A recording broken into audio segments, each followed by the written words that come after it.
जय जगन्नाथ। आज आम जड़े महान आत्मा महान व्यक्ति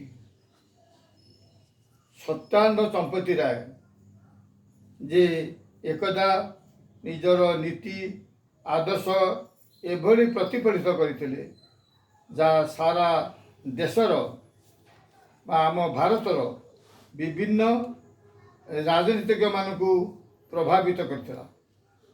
से थिले शतमार्ग आंदोलन प्रतिष्ठाता। से महाशय आज हूँ श्राद्ध दिवस। से सत्यानंद चंपती राय आपण मैंने देखिपे। सत्यानंद चंपती राय फोटोटी प्रथम अच्छी तापरे आउ सहित आम जो साक्षात्कार नहीं तिरोधान 10 दिन पूर्वर मार्गदर्शी पत्रिकार संपादक उमाशंकर और मु आम उभय जा साक्षात्कार देलु। से महान व्यक्ति आज नहांती। 1927 मसीहा अक्टोबर 4 से जन्मग्रहण करते।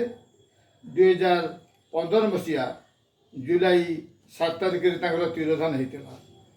ये महान व्यक्ति संपर्क में आम निश्चित भाव आलोचना करवा। कारण से केवल जन राजनीतिक नथिले, विधायक थे, 2 थर विधायक होती। किंतु साहित्य क्षेत्र में तांकर प्रचंड प्रतिभा थिला।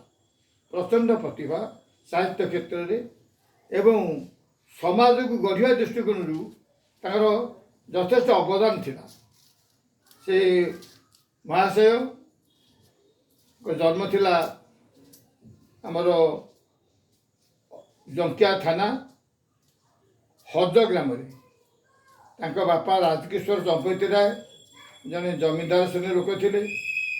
गोटे मंदिर अच्छी रघुनाथ मंदिर। से तार सेवक थे। रघुनाथ मंदिर करते बापा ये उभय रघुनाथ भक्त थे। से जो आध्यात्मिक चिंता चेतना मन थिला बा पिलादिनु जागृत होता।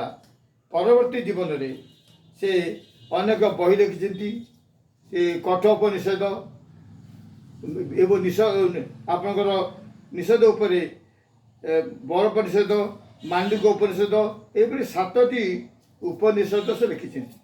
तापरे तुलसी रामायण से ओडिया अनुवाद करछंती।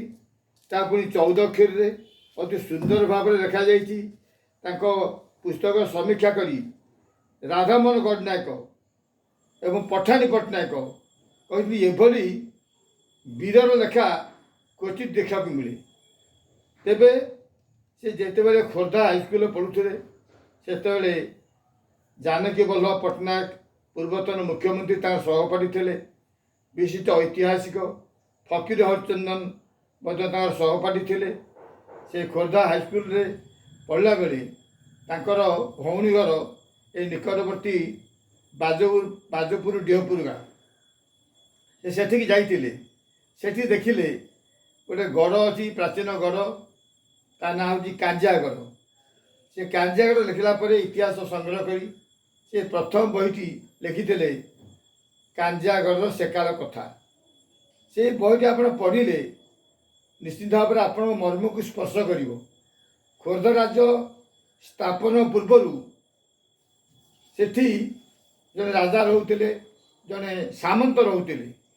गंगबसी राजत्व काल से भारी प्रभावशाली थे। 1400 मूलक थिला एवं खोर्धारे राजा रामचंद्र देव राज्य स्थापन पर देखिले गोटे लुहार कबाट सेठी पड़ुची।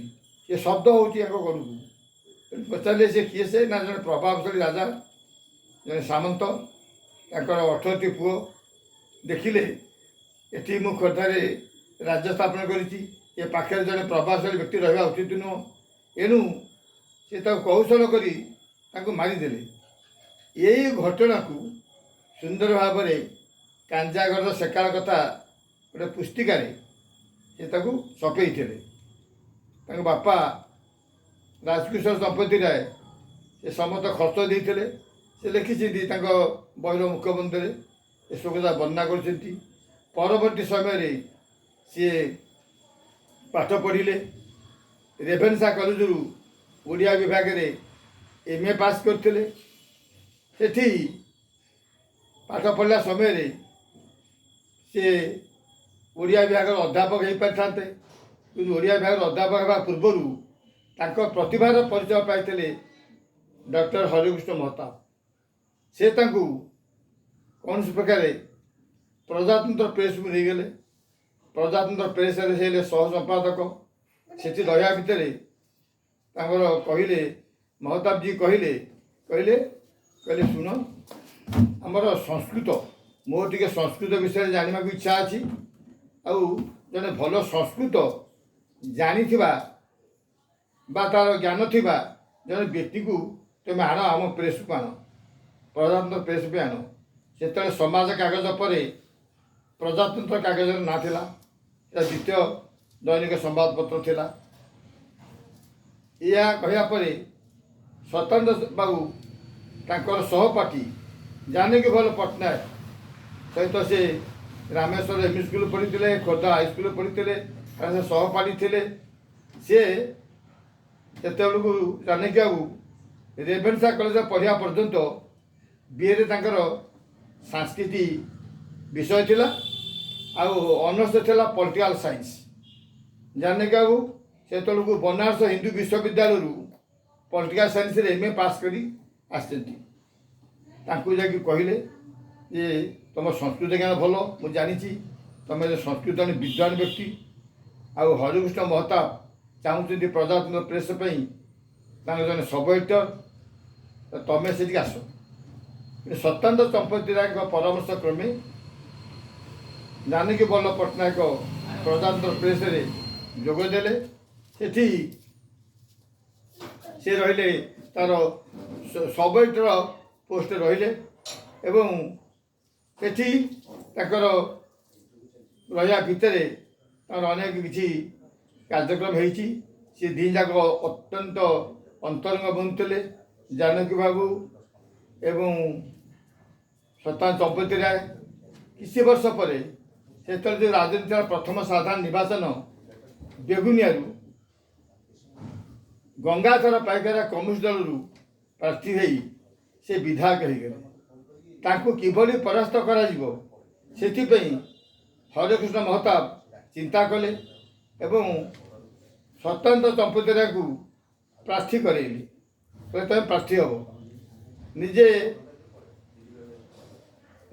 सत्येंद्र बाबू कहते एवं लिखिं जे मु बाध्यगिरी महताब जो कथार ए क्षेत्र को आसिली मोर इच्छा नाला राजनीति करने किंतु जो महताब जी कहते मुझे बाध्यक आसिली जमती छेली को पानी की टाणला भली हुए से भली अवस्था मत ये राजनीति भर्ती कर दिगला प्रथम साधारण निर्वाचन सरी गंगाधर पाइकरा बेगुरारू विधायक होती द्वितीय साधारण निर्वाचन में सत्येंद्र चंपती राय ठिया कांग्रेस दल प्रार्थी भाव से ठिया भितर से लिखिं जे मोर मात्र से निर्वाचन में मात्र 7,000 टका खर्च होता मात्र 7,000 सूरजमल साहा पुरीर सी 7टी साइकेल देते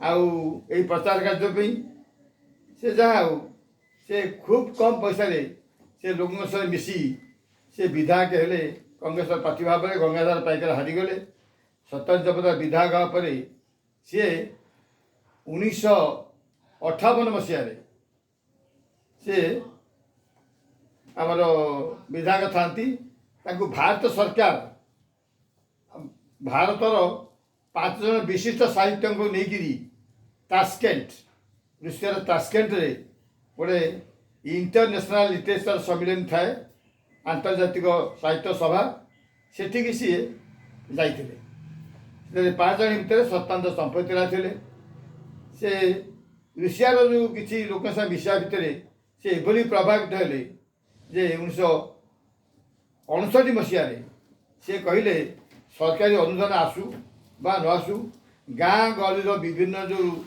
रास्ता घाट रही ତାକୁ କିଭଳି ଲୋକଙ୍କ ସହାୟତାରେ କରାଯିବ, ବିନା ସରକାରୀ ସହାୟତାରେ ବା ଆଂଶିକ ସରକାରୀ ସହାୟତାରେ କରାଯିବ, ସେଥିପାଇଁ ସିଏ ଗୋଟେ ନୂଆ ଯୋଜନା କଲେ ଶତମାର୍ଗ ଆନ୍ଦୋଳନ। ଶତମାର୍ଗ ଆନ୍ଦୋଳନ ତ 100ଟା ମାର୍ଗ ନୁହେଁ, 100ଟା ମାର୍ଗ। ସତ୍ ଅର୍ଥ ଭଲ, ସତ୍ ସତ୍ ଅସତ୍, କିନ୍ତୁ ସିଏ କରିଥିଲେ 100ଟି ମାର୍ଗ କରାଯିବ ବେଗୁନିଆ ନିର୍ବାଚନ ମଣ୍ଡଳୀ ଭିତରେ ଏବଂ ଲୋକମାନଙ୍କ ସହାୟତାରେ। ସେ କାର୍ଯ୍ୟକ୍ରମ ଚାଲିଲା, ବିଭିନ୍ନ ଲୋକମାନଙ୍କର ସହଯୋଗ ମଧ୍ୟ ମିଳିଲା। ସେଇ କାର୍ଯ୍ୟକ୍ରମ ଏତେ ପ୍ରଭାବୀ ହେଲା, ସେଥିରେ ହରେକୃଷ୍ଣ ମହତାବ, ରାଜେନ୍ଦ୍ର ସିଂହଦେଓ ଆମ ଓଡ଼ିଶାରୁ, ବିନୋବା ଭାବେ, ପଣ୍ଡିତ ଜବାହରଲାଲ ନେହେରୁ, ଗୋବିନ୍ଦ ବଲ୍ଲଭ ପନ୍ତ, ସର୍ଦ୍ଦାର ବଲ୍ଲଭଭାଇ ପଟେଲ, ଆଚାର୍ଯ୍ୟ କୃପାଳିନୀ ପ୍ରମୁଖ ବହୁ ବିଶିଷ୍ଟ ବ୍ୟକ୍ତି ଆମକୁ ତାରିଫ କରିଛନ୍ତି। ସେଥିପାଇଁ ସ୍ୱତନ୍ତ୍ର ଭାବରେ ଗୋଟେ ରୁରାଲ ଡିପାର୍ଟମେଣ୍ଟ ଖୋଲାଯିବା ପାଇଁ କେନ୍ଦ୍ର ସ୍ଥିର କରାଗଲା ଏବଂ ସାରା ଭାରତର ଦୃଷ୍ଟି ଆକର୍ଷଣ କରିଥିଲା ତତ୍କାଳୀନ ରାଜନେତାମାନଙ୍କର ସତ୍ତା ଚମ୍ପଦାନକାରୀ ଶତମାର୍ଗ ଆନ୍ଦୋଳନ। ଆମେ ନିଶ୍ଚିତ ଭାବରେ ସେଥିପାଇଁ ତାକୁ ଶତ ପ୍ରଶଂସା କଲେ ବି ଶେଷ ହେବନି, କାରଣ ସାରା ଭାରତର ରାଜନେତାମାନଙ୍କୁ ପ୍ରଭାବିତ କରିଥିଲେ ସତ୍ୟାନ୍ତ ଚମ୍ପତି ରାୟ।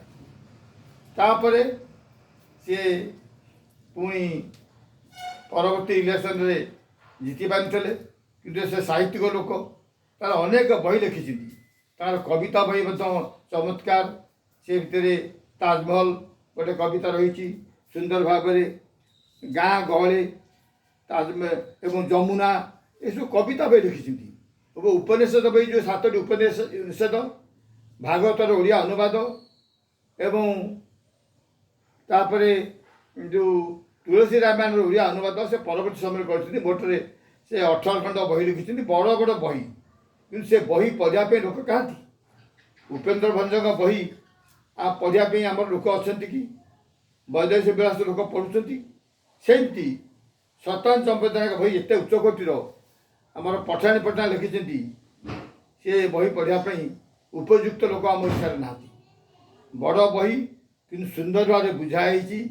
ସେ ଯେଉଁ ଆଧ୍ୟାତ୍ମିକ ଚିନ୍ତା ଚେତନାରେ ଲେଖିଛନ୍ତି, ତା ନିଶ୍ଚିତ ଭାବରେ ଆମ ପାଇଁ ସ୍ମରଣୀୟ ରହିବ। ସତ୍ୟାନ୍ତ ବାବୁ ତାପରେ ମଧ୍ୟ 1974 ମସିହାରେ ମଧ୍ୟ ସିଏ ବିଧାୟକ ହେଇଥିଲେ ଉତ୍କଳ କଂଗ୍ରେସ ପ୍ରାର୍ଥୀ ଭାବରେ ଏବଂ ସେ ଓଡ଼ିଶା ସାହିତ୍ୟ ଏକାଡେମୀର ସଭାପତି ଥିଲେ, ଜଣେ ବିଶିଷ୍ଟ ସାହିତ୍ୟିକ। ସାହିତ୍ୟ ଏକାଡେମୀର ସଭାପତି ଥିଲେ 1971 ମସିହାରେ। ତାପରେ ସେ ଉତ୍କଳ ପ୍ରସଙ୍ଗର ସମ୍ପାଦକ, ଓଡ଼ିଶା ରିଭ୍ୟୁର ସମ୍ପାଦକ ଏବଂ ସେ ନିଜେ ଗୋଟେ ସଂସ୍ଥା ଗଢ଼ିଥିଲେ ବେଦାନ୍ତ ପ୍ରଚାର ସମିତି, ତାର ସେ ପ୍ରତିଷ୍ଠାତା ସମ୍ପାଦକ ଥିଲେ ଏବଂ ଗୋଟେ ଖବରକାଗଜ ପଡ଼ିଥିଲା ସ୍ୱାଭିମାନ 2002 ପର୍ଯ୍ୟନ୍ତ ତାର ସେ ସମ୍ପାଦକ ବି ଥିଲେ। କିନ୍ତୁ ସାହିତ୍ୟ କ୍ଷେତ୍ରରେ ତାଙ୍କର ପ୍ରଭାବ ବିସ୍ତାରିତ ଥିଲା। ଜଣେ ରାଜନେତା ଭାବରେ ଜଣେ ସରଳ ମଣିଷ, ଲୋକଙ୍କ ସହ ମିଶୁଥିଲେ, ଦୁର୍ନୀତି, ଅନ୍ୟାୟ, ଅନୀତି, ବ୍ୟଭିଚାର ଠାରୁ ବହୁ ଦୂରରେ ଏଭଳି ଜଣେ ସରଳ ବ୍ୟକ୍ତିଙ୍କର ତିରୋଧାନ ହେଇଯାଇଛି। ସାରା ଜୀବନ ସେ ଲୋକଙ୍କ ସେବା କରିଛନ୍ତି, ସାହିତ୍ୟର ସେବା କରିଛନ୍ତି। ଆମ ପାଇଁ ଗୌରବ, ଖୋର୍ଦ୍ଧା ଅଞ୍ଚଳ ପାଇଁ ଗୌରବ, ଓଡ଼ିଶା ପାଇଁ ଗୌରବ, ଯେହେତୁ ତାଙ୍କର ଯେଉଁ ରହିଥିଲା ଶତମାର୍ଗ ଆନ୍ଦୋଳନ, ତାକୁ ସାରା ଭାରତର ରାଜନେତାମାନେ ଗ୍ରହଣ କରିଥିଲେ ଏବଂ ଏଇଭଳି ବ୍ୟକ୍ତିଙ୍କର କଥାକୁ ଆଜି ଆମେ ମନେ ପକାଇଲେ ନିଶ୍ଚିତ ଭାବରେ ତାଙ୍କୁ ମନେ ପକାଇବା, ତାଙ୍କୁ ସ୍ମରଣ କରିବା। ତାଙ୍କର କାର୍ଯ୍ୟକଳାପ ଯୁଗ ଯୁଗ ଧରି ଆମ ପାଇଁ ପ୍ରେରଣା ଉତ୍ସ ହେବ। 2000 ମସିହାରେ ଗଢ଼ା ହେଲା କଳିଙ୍ଗ ପାଇକ ସଂଗଠନ। ତାର 3 ଜଣ ତାର ପ୍ରତିଷ୍ଠାତା, ଜଣେ ହେଉଛନ୍ତି ଡାକ୍ତର ବେଣୁଧର ବଳିଆର ସିଂ, ଆଉ ଜଣେ ହେଉଛନ୍ତି ଆମର ବିଶ୍ୱଭୂଷଣ ହରିଚନ୍ଦନ ଏବଂ ସତ୍ୟାନ୍ତ ଚମ୍ପତି ରାୟ। ଏ 3 ଜଣ ମିଶିକିରି 2000 ମସିହାରେ ଆମେ 15,000 ଗଛ ଲଗାଇଥିଲୁ ବଣେଇ ତଳେ। ଏସବୁ ଇଣ୍ଡଷ୍ଟ୍ରିଆଲ ଏରିଆକୁ ସବୁ ମାଟିକି ନେଇଗଲେ, ସେ ଗଛ ନାହିଁ। ଔଷଧୀୟ ବୃକ୍ଷରାଜି କରାଯାଇଥିଲା, ସେ ଚିନ୍ତା ଚେତନା ଥିଲା ଗଛ ରହିଲେ ଏ ପରିବେଶ ରହିବ। ସେତେବେଳେ ଆମେ ପରିବେଶ କଥା ମନେ ପକାଇଲେ ସେ ସତ୍ୟାନ୍ତ ଚମ୍ପତି ରାୟଙ୍କୁ ମନେ ପକାଉଛୁ। ତାଙ୍କର ଯେଉଁ ପ୍ରେରଣା ଥିଲା ଏବଂ ବିଭିନ୍ନ ସଭା ସମିତିରେ ଉତ୍ସାହପ୍ରଦ ବାଣୀ ଥିଲା। ସାହିତ୍ୟରେ ଜଣେ ସେ ଭୀଷ୍ମ ଏବଂ ତାଙ୍କର କାର୍ଯ୍ୟଧାରା ସଦାବେଳେ ଆମ ସମାଜ ପାଇଁ ପ୍ରେରଣାର ଉତ୍ସ ହୋଇ ରହୁ।